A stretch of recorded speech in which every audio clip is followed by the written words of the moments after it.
berlalu 1 tahun, berarti akan melangkah lebih dekat kepada kematian.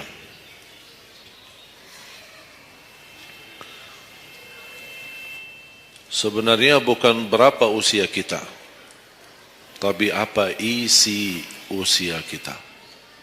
Isinya apa? Dan sebagaimana Rasulullah SAW menjelaskan di hadis yang sahih, di hari kiamat tidak akan tergeser kaki seorang sambil ditanya oleh Allah 4 pertanyaan. Berarti kita akan menghadapi 7 pertanyaan. 3 di kuburan, menghadap munkar nakir, man rabbuka, ma dinuka, man nabiyuka.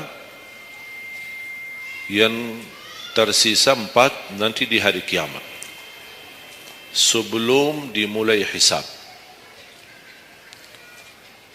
sebelum tergeser kaki kita ke surga maupun ke neraka, ditanya oleh Allah Subhanahu wa taala 4 pertanyaan.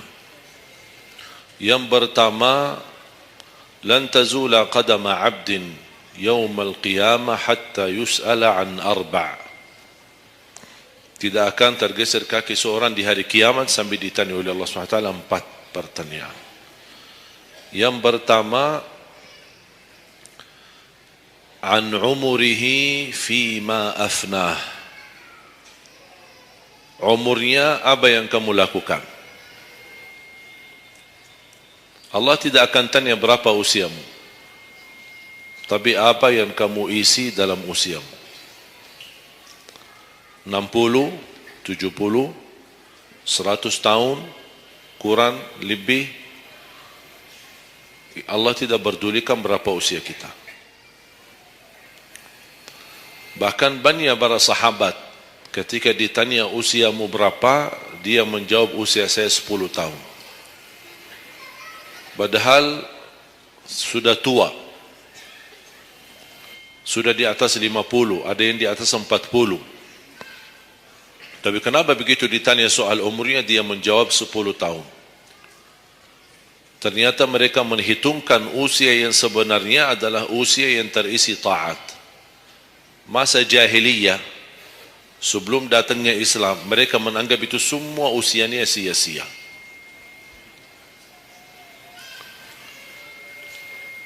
Berarti kalau ada orang muslim tidak salat sama sekali sampai usia 50 tahun, semua usianya sia-sia. Karena tidak ada ibadah satupun yang diterima kalau tidak pernah salat.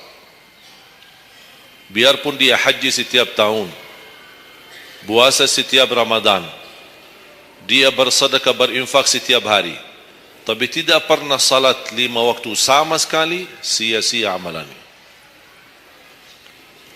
Karena pertama yang akan dihisab oleh Allah salatnya. Kalau salat itu beres, baru akan ditanya yang lain. Kalau salatnya tidak ada, Allah tidak perlu bertanya yang lain. Makanya saya selalu berkata, khususnya para pemuda-pemudi, seberapapun dosamu, jangan tinggalkan salat. Sebesar apapun dosamu, jangan tinggalkan salat. Karena salat itu ibadah yang langsung menyambungkan kita sama Allah. Tali hubungan kita sama Allah. Kalau tali hubungan kita sama Allah terputus, tidak ada tali yang bisa sambung lagi. Dan selama anda menjaga salat, berarti masih ada harapan masuk dalam golongan yang akan diampuni Allah. Ada ampunan, ada harapan ampunan. Tapi kalau tidak salat, terus bagaimana Allah ampuni kalau tidak mau bertaubat? Banyak orang berkata, saya malu. Atau dia merasa ada bisikan di hatinya. Buat apa lo salat? Ngapain? Perilaku kamu aja tidak benar. Sama orang tua aja tidak benar. Dosamu tidak pernah henti-henti. Bercuma salat, tidak usah.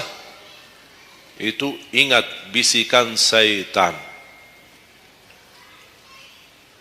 Karena syaitan ingin semuanya sekali-kali rusak. Kalau berbakti baik belum sempurna, masih banyak dosa maksiat, banyak kerusakan yang lain, tapi masih terjaga salatnya, ada harapan diampuni dosanya. Jangan sampai syaitan berhasil menggoda kita sekalian tidak salat. Oh, sudah hancur, sudah rusak yang lain, ditambah lagi parah, tinggalkan salat. Atau ada orang taubat, selama dia tidak salat, lancar, beres, aman, tidak ada apa-apa. Begitu dia taubat, dia merasa sedih, menyesal, dia mulai menjaga salatnya. Hilang motornya, kehilangan kerjaannya, diuji sama Allah SWT dalam rumah tangganya. Setan datang, coba kamu aja dulu biasa-biasa aja, tidak pernah ada ujian. Begitu anda mulai salat, ada ujian. Ngapain? Udah berhenti aja salat, nanti kembali beres. Berhenti salat. Pas begitu dia keluar masih kehilangan motor. Ya Allah, gimana? Saya selama ini tidak pernah salat, tidak pernah hilang motor. Begitu saya mulai salat, malah hilang motor saya. Datangnya setan di situ. Coba kalau kamu tidak salat, tidak bakal hilang motornya. Akhirnya dia merasa nyesal, dia berhenti. Berarti niatnya bukan taubat. Niatnya salat, ya Allah mohon aku salat tapi Allah jaga motor aku ya. Itu niatnya. Bukan salat karena Allah, tapi salatnya karena terjaga motornya. Itu beda niat. Berarti ketika kita berlaku ibadah, melakukan sesuatu ibadah, tapi ada ujian yang masuk, jangan anda salahkan ibadahnya, tapi salahkan niatmu. Ada apa dalam niatmu? Pasti ada salah niat.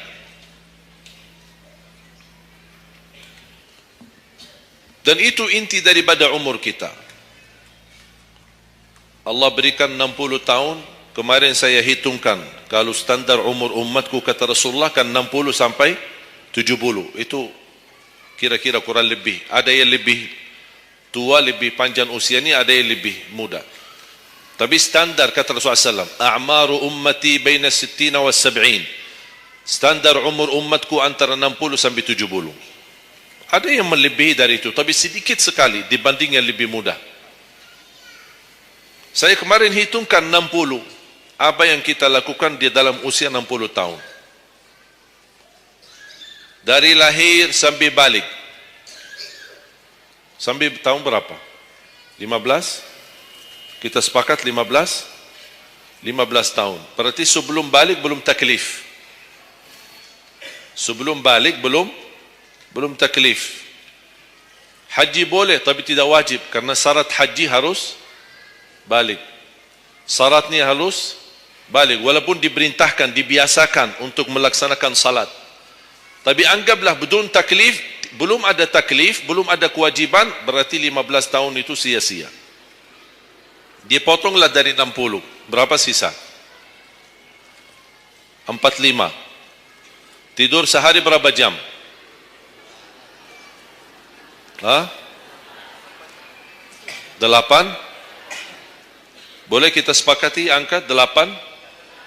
Ya, kita bicara standar. Katanya menurut kesehatan, tidur yang normal dan pas dan cukup adalah 8 jam. Anggaplah 8 jam tidur. Ada yang tidur 12 jam. Ada yang tidur bangun, salat tidur bangun, salat tidur bangun. Kalau hari libur, dia tidur, tidak capek tidurnya. Begitu bangun, ya Allah begal badan saya, tidur lagi.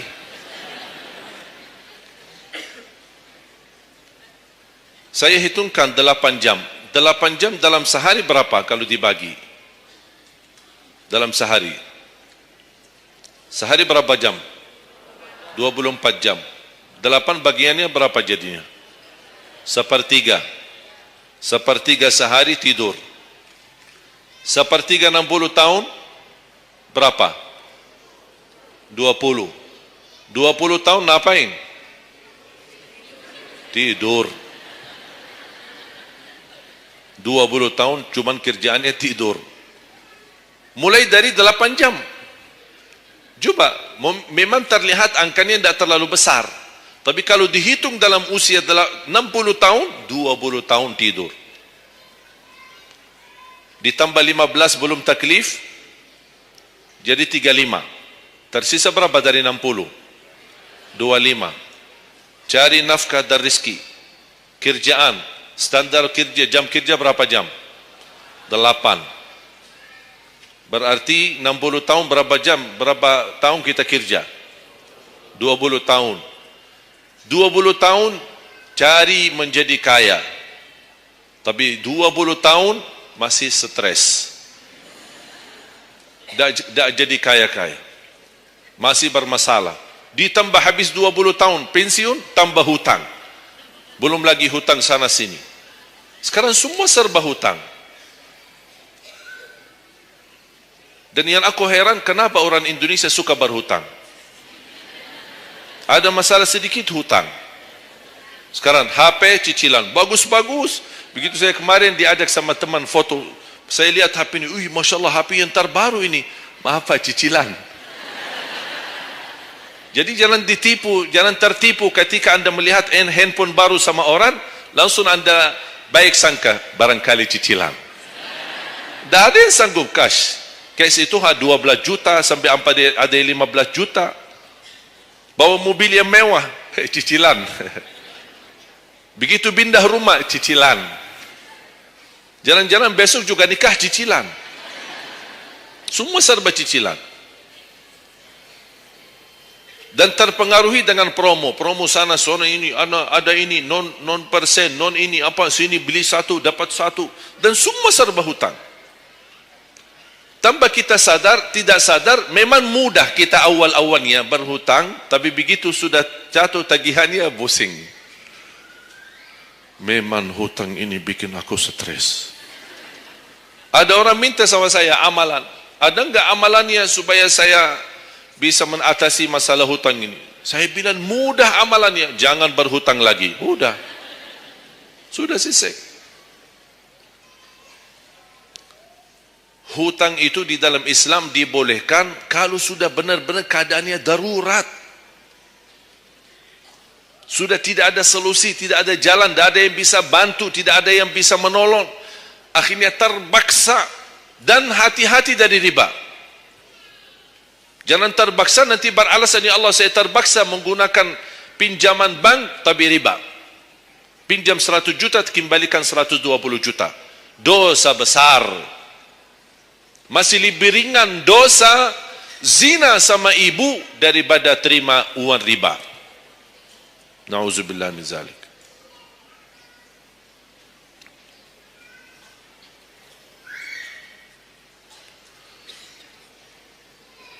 Dua 20 tahun cari kerja. Tadi berapa yang tersisa? 25 kan? Berarti yang tersisa berapa? Saya belum bicara ibadah Bapak Ibu. 20 tahun tidur, 20 tahun cari dunia, 15 tahun masih belum taklif, tersisa 5 tahun.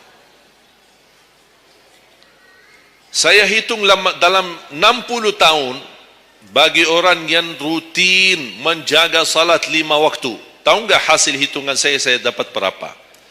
Anda jaga salat selama 60 tahun, itu menghasilkan ibadah cuma 2 tahun 7 bulan. Total salatmu dalam 60 tahun 2 tahun 7 bulan. Karena salat 5 waktu berapa?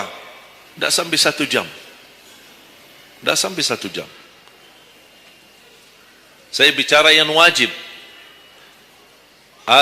Bagaimana saya hitung kalau ada orang yang tidak salat sama sekali? Na'udzubillah, sudah habis sia-sia umurnya kalau tidak salat sama sekali. Makanya kembali lagi jemaah sekalian, umur bukan berapa usianya, tapi apa isinya. Maka Rasulullah SAW bersabda, ni'mal abdus salih man tala umur wa hasun amalu. Sebaik-baik hamba yang salih, yang panjang usianya, tapi baik amalannya. Baik amalannya. Bulan Syaban ini sekarang tersisa kurang lebih 14 atau 16 hari. Rasulullah SAW punya kebiasaan puasa Syaban full. Sampai kata Siti Aisyah, tidak pernah aku melihat Rasulullah puasa 1 bulan penuh selain bulan Ramadan sebagaimana di bulan Syaban. Penuhnya Rasulullah SAW. Bukan nisfu. Setiap datangnya Syaban ditanya nisfunya. Mana nisfu Syaban? Nisfu. Full Syaban. Puasa saja. Di awal boleh, di tengahan boleh, di akhir boleh.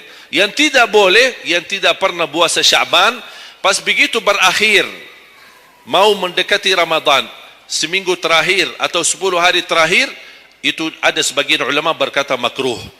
Kalau sudah 2 hari terakhir bulan Syaban, anda tidak pernah ada puasa sebelumnya, itu dianggap oleh ulama haram. Apalagi kalau sudah jatuhnya di hari keraguan, hari ragu-ragu, kemungkinan ini bisa hari terakhir, kemungkinan bisa masuk Ramadan, isbat Ramadan. Termasuk ibu-ibu dan jamaah sekalian yang masih punya hutang, segera lunasi hutangnya. Jangan begitu sudah mendekat puasa, anda punya hutang 7 hari, tersisa bulan Ramadan 5 hari. Syekh, apa? Aku punya hutang 7 hari, sedangkan yang tersisa bulan Ramadan itu tinggal 5 hari lagi mau masuk Ramadan. Aduh, 1 tahun tidak pernah tanya. Begitu sudah mepet baru cari jawabannya. Itu karena hukuman nanti. Tetap diganti puasa yang dari tahun yang lalu. Tetap bayar hutangnya dan kena denda setiap hari kena fidyah. Jadi seandainya anda masih punya hutang dan masuk Ramadan, anda belum lunasi, tetap hutang itu terbawa nanti. Pas habis Ramadan, anda punya kewajiban bayar hutang. Tapi karena anda tunda, mundurkan sampai masuk Ramadan, anda punya kena denda. Ditambah lagi, bukan hanya bayar dengan puasa, ganti puasa, tapi ada lagi namanya fidyah. 1 hari 1 orang miskin. Diberikan kecukupan makanan. Makanya kembali lagi, yang punya hutang segera lunasi hutangnya.